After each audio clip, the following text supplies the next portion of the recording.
Sa kanyang unang araw bilang kalihim ng Department of the Interior and Local Government, sinabi ni Secretary John Vic Remulla na una niyang pagtutuunan ng pansin ang digitalization ng mga transaksyon sa lokal na pamahalaan para mabawasan ang korupsyon, pag-centralize ng sistema sa nationwide 911 response at pagtitiyak ng tuluyang pagsasara ng mga pugo sa bansa.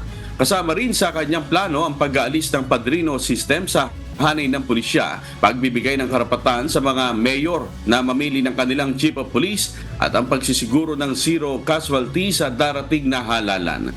Batid ni Secretary John Vic na mahirap at mabigat ang kanyang bagong tungkulin pero tiniyak niyang handa siya sa kanyang trabaho. The entire job is a challenge. There are no easy days in this job.